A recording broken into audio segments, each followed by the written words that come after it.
Hello दोस्तों, आशा करता हूँ बहुत अच्छे होंगे आप।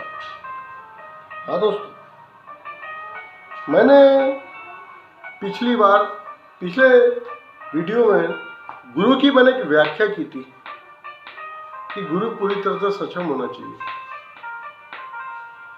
दोस्तों, गुरु पूरी तरह से सक्षम होना चाहिए, इसका तात्पर्य बहुत कुछ उस श्रृंखला में मैंने बताने की कोशिश किया। दोस्तों, एक बात मैं आपको बताऊं, आज के दुनिया में असंख्य गुरु भरमार तरीके से मार्केट में उपलब्ध है, यूट्यूब में उपलब्ध है, गूगल में उपलब्ध है। मेरी भाषा पे आप गौर करिए, हर कोई जिसको थोड़ा भी ज्ञान नहीं के बराबर भी कुछ होगा, वो अपने आप को बहुत बड़ा सक्षम गुरु समझ रहा है। भले उसने जिंदगी में किसी योग्य गुरु की सेवा भी नहीं की होगी, उसके बाद भी उसको चेलों की भरमार तलाश है। खुद जिंदगी उसने बंगलों में गुजार दी होगी, धंधे पानी करते हुए असंख्य लोगों को अपने पैरों तले कुचला होगा, लेकिन एक उम्र हल्का सा अंधेड़पन आने पे, बालों में सफेदी आने पर, कुछ हल्की सी पौड़ता की निशानी आने के बाद वो चाहता है कि उसकी फोटो उसके जाने के बाद कुछ घरों पे टंग जाए, उस पर माला चढ़ जाए और उसको भगवान तुल्य सम्मान मिले। अब दोस्तों, सवाल ये है कि किए क्या आपने जिंदगी में जो इतनी सारी आप उम्मीद करते चले जा रहे हो ना। दोस्तों, दूर तक छूए। साथ में मैं इसके लिए बोलूं कि वो किसी तरह से वो लोग कोई योग्य ही नहीं है कि गुरु की श्रेणी में भी आ सके।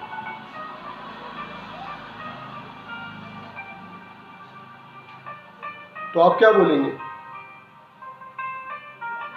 आप शायद बोलेंगे कि कहीं कुछ ना कुछ भावनाओं के तहत मैं कुछ समझाने की कोशिश कर रहा हूँ ना। दोस्तों, सबसे पहली बात यह है, जिसके बाद सामने वाला बच्चा, जिसे आप शिष्य कह सकते हैं, चेला कह सकते हैं, जिसकी हर बात का समाधान इस तरह से करे कि सामने वाले का अंतःकरण में पूरी तरह से तुष्टि हो और समाधान हो, तो ही वह व्यक्ति गुरु के समयोग्य व्यक्तित्व कहलाएगा।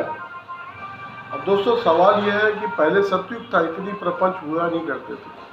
अब चल रहा है कलयुग।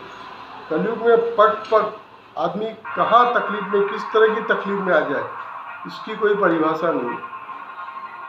सिर्फ आप एक गेरुआ वस्त्रधारी के पास पहुंच जाओ, वो आपको बोलेगा नहीं साहब, आप राम का नाम लो, राम का सुमरन करो, सब कुछ करो, लेकिन वो अपनी भौतिक समस्याओं से यदि उबर ही नहीं पाएगा तो कहाँ से आपके प्रति जुड़ पाएगा।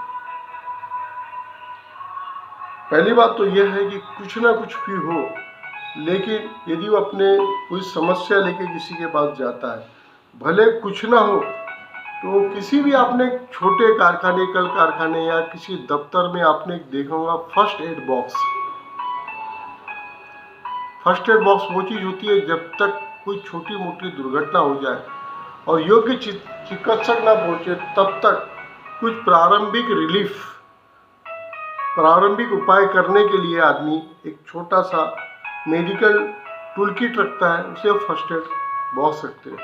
कम से कम दोस्तों, वो फर्स्ट एड बॉक्स पे यदि गुरु बन जाए और सामने वाले का मानसिक ढाढ़स बनाए कि नहीं साहब, अभी आप किसी अपराध के एक ऐसे प्रपंच में फंस गए हो जहाँ पर आप कुछ नहीं कर पा रहे हो और बुरी तरह से पुलिस आपको पीछा करते हुए आपको परेशान कर रही है और आपको योग्य समय भी नहीं दिया जा रहा है जहाँ पे आप स्पष्टीकरण दो। उस समय क्या आप जाओगे तो आपको ऊपर वाले की कुछ बातें गुरु के मुख से कुछ नहीं देंगी, दूर तक नहीं, संभव नहीं है। उस समय आपको यह बताया जाना जरूरी कि इस समय आपको क्या करना है।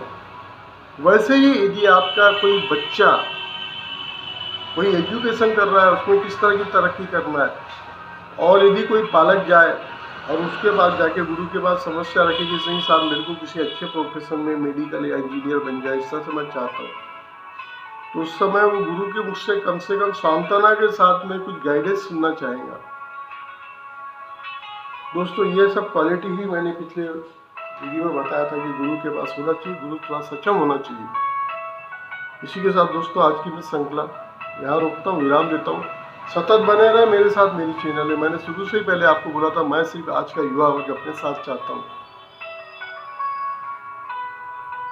बाकी तो दोस्तों हर मंजिल में पहुँचाने की जवाबदारी आपके इस मित्र नूतन खंडेलवाल की। जैसा मैं आपको सदैव पहले से वादा करते आया हूँ, आज दोबारा उस वादे की पुनरावृत्ति करते हुए अभी मैं आपसे विराम चाहता हूँ।